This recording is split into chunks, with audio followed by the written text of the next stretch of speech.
Hey everyone, Steve here for Who Took My Dice Ultramarines Beyond, and as I promised in a community post, I'm going to do a quick showcase here of my Thunderbolt Heavy Fighter. Now this is not your standard Thunderbolt. This is not an actual, well, I would say Forge Wheel model, but Forge Wheel doesn't exist anymore. So one of those resin models. This is one a colleague of mine graciously printed out for me and gave to me. It's a really, really cool model. It was a joy to paint. And as I mentioned elsewhere, I think it's time that Games Workshop jumped on the 3D printing bandwagon. I think it's going to be a lot more pain for them to try and fight it than to go with it. That being said, this is a great way to get your hands on some of those hard to find or expensive models. So without further ado, let's go over and let's take a look at the colors I used and how it was putting it together and all that good stuff. So here is the fighter in all its glory, painted up, put together. I think it turned out very, very well. It was very easy put together. It came in 3 pieces here. Obviously you can still see the seam, but that's okay. So you had the right part, left part, and of course the front here along this separation. So the engines, the front of the engines here and all the weapons were of course on the front part here. Very, very easy. I primed it black, obviously, and we used a base coat of the Fang. Let's get this here as our primary layer, and then a dry brush of Rust Gray and Fendrisian Gray gave us the final coloring for the fuselage.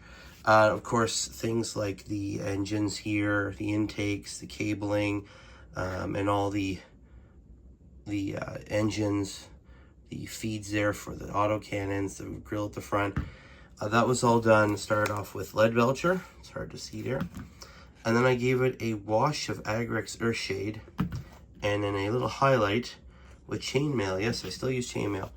And even the glass here I did with a layer of Rust Gray and then just used some white like I did for the markings here to try and give it sort of a window reflection texture to it, right? It was very, very simple to put together, very, very easy to clean up and get all the supports off. A few things here, this piece here actually came off with the supports. It was very easy to just glue back together. It's all in all, it's a very, very lovely little model, 3D printed. It is not the actual size of a Thunderbolt Heavy Fighter. It is smaller, and that's fine. I'll only ever use this maybe just as a display piece. Here you can see the bottom there, lots of great little details. It'll probably just be a display piece. If you do use it, it'll be in friendly games at a friend's house or what have you, or even at my place, wherever, you know what I mean. But it is smaller. Now, I've never actually had a Thunderbolt fighter in my hand, so I'm not exactly sure, and I did try and find pictures of it. It was hard to get sort of a scaling to it. I did notice that this basically fits in my whole hand, as you can see there. And the other Thunderbolt, basically, this front part was about the size of this. This part was actually this big, so it was probably be at least out to here. So this is about maybe half the size of what the actual model is.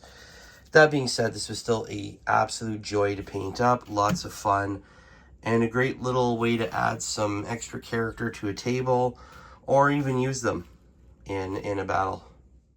So there it is, guys. That is the Thunderbolt Fighter. It was really easy to paint up. A lot of fun, too. I've actually asked my colleague if he can print off a couple more for me so I can build my own little Air Force. I'm going to be looking for maybe even bigger ones later in the future.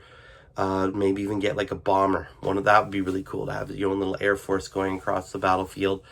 These are tied into the Astra Militarum.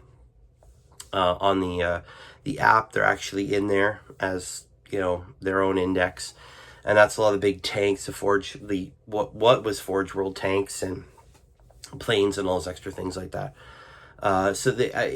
It is kind of weird. I thought this is something it is kind of part of the Astra Militarum, but isn't. The Imperial Navy is what usually uses the fighters. The Thunderbolt is one that can actually go into space as well.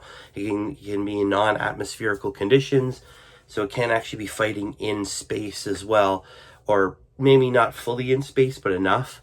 But it's usually the Imperial Navy that uses these guys. A little bit of fluff background on them.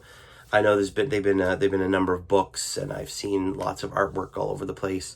They are a bit slower, but better armed, and a bit tougher than the Lightning, which is the really fast warplane the Astra Militarum, well, the Imperial Navy, to say, usually uses. So there you go, guys. I'll give you a little bit of extra fluff on there just for fun. I hope you enjoyed it. You know, like, subscribe, do all that cool stuff.